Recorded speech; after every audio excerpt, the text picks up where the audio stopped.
All right, so it seems like from the beginning of time, a mystery has plagued many men in the love department. Is she faking it, or should my nickname really be Studley? Well, it's time to ask the therapist.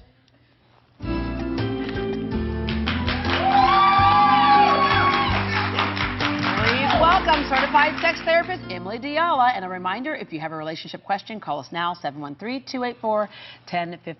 Hello, Emily. Hello, good morning. All right, I will ask you, as a therapist, why did you decide to specialize in sex therapy, which is not what people oftentimes think it is? Right, it's not. So I actually started college as a dance major. A lot of people don't know that about me, but I knew I probably wanted to switch to something else, and I was kind of exploring. I took an intro to psychology course and just really loved it. Not long after that, I took a human sexuality course and was just so fascinated, because I think that, you know, sex and relationships drive so much of our behavior, and it's such an intrinsic part of who we are as individuals and impacts our psychology in so many ways. It's like self-esteem, lack of self-esteem, all those things are really what really kind of roll into it. Right. So, and plus my father's an OBGYN, so sex was never a taboo topic for us growing up. You knew your part. I love it. Your dad. Now, girls, sit down. He was very well educated, yes. Let me tell you something. When you got a man in your life, he better be bringing it, okay? All right. Okay. So let me start with that thing of faking it. And I think if every woman's honest, they have done this a time or two. And I think for most of us, it's because we just want to make him feel like he's just got it going on. It's true, you know, and it's something I hear in my office all the time. And guys, and on the guys' end, they come in and they say, that has never happened to me. I can tell. And I'm like, my wife is hollering. Right. I think women fake it for a few different reasons. One, I think there's some shame. They don't want maybe guys to know that they can't have an orgasm every single time. And so they're a little bit embarrassed about that. Two, they've maybe been told that that's what guys want, or that's what's really important to them, and so they, you know, accommodate them for that reason. And I think it's to also stroke their partner's ego. Now, on the flip side, sometimes women will kind of fake it to enhance their own experience. It's almost like, you know, bringing in a little bit of fantasy, and then it can be like that. And then that kind of takes the pressure off, and then they're able to maybe enjoy the rest of the experience if they think that, you know, the guy thinks it. So not necessarily wrong, but wrong if you feel like you're just doing it all the time for that person, you're not ever getting anywhere. If it's only for the person, then I really discourage that. I like to educate people. I mean, we can go over some of the statistics on orgasm, because I think they'd be surprising. Okay. So, yeah. One of our audience members, who we will not show, just had a question in the commercial break, and she said, what if your partner is unattentive, not affectionate? It isn't our natural nature to be affectionate and attentive. So if that person is not, and if you're coming to the bedroom and you got your Victoria's Secret action going on, you got the $1 million bra, right? If you are, and there's just no response. Well, there's only so much you can do. I mean, a lot of that is what we learn from our, you know, what was modeled for us growing up. So if you came from a family where maybe there wasn't a whole lot of physical affection either between the parents or given to you, that's something that's kind of hard to train. And so a lot of people just aren't as physically And let me ask a question, okay? Don't show the audience. Do not show the audience. Let me just nod yes or no. Has he ever been affectionate and open? She says yes. Okay, so something's changed. So something's changed. So then I would say talk to a therapist and find out, you know, what else may be going on. Cause, do you know a therapist that you perhaps could talk to? I do. Emily Diala, right here. Give me a call. You came on the right day. Give me a call. Yeah, because there is probably something else going on And that's what I tell all couples, you know, if it comes to, you know, lack of intimacy. If it was there in the beginning and it's declined over time, we can work to get it back. But if it's something that was never there to begin with, then it's you know, harder to create. You walked into it and you chose it for a reason. You got to figure that out too. So it's not always the other partner that needs the therapy. It's both of us. It's both. It's always both. Okay.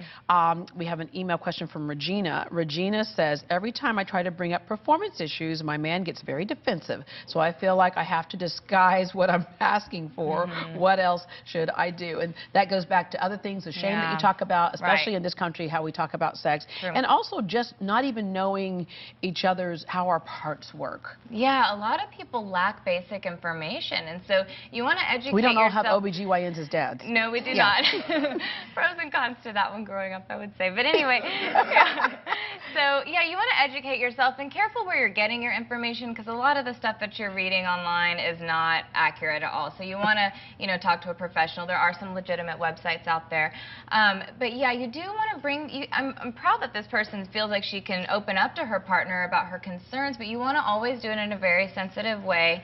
And when someone starts to get defensive, just say, look, you know, the intimacy I feel is really important and integral to our relationship. And so if there's some problems there, that's fine, but let's work together to solve them. Because a lot of these issues are really treatable. Yeah, yeah, because we all have that girlfriend who goes, oh my gosh, last night, you will not believe, oh my gosh. You're like, we don't want to hear it, we don't want to hear it, okay, because that's every night for you. All right, okay, so you talked about a lot of things we read, don't believe what we read. I just got to ask, is there a G-spot?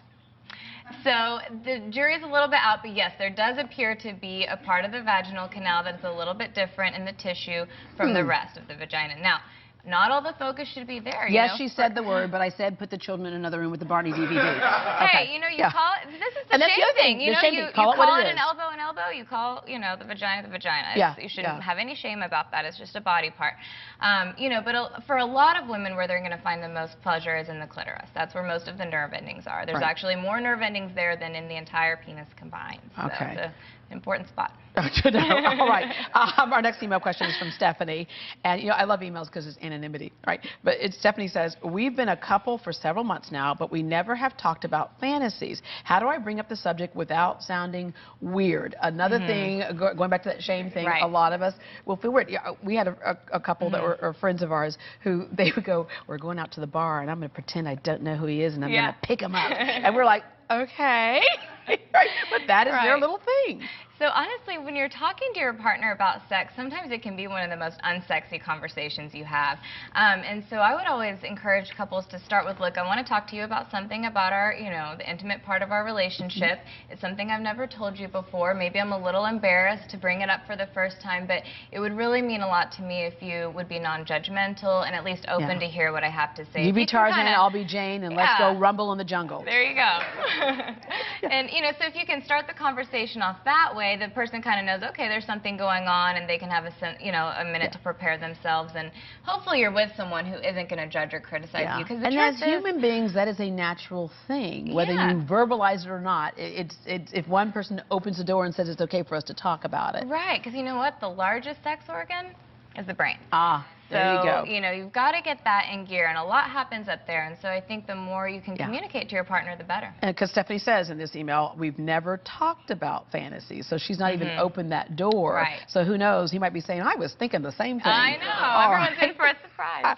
For more on Emily's love advice and therapy practice, just log on to our site at greatdayhouston.com. Coming up, can this relationship be saved? We're taking more of your calls when we come back. That number again is 713-284-1055. 713-284-1055. Let's get this couple to roll back over again.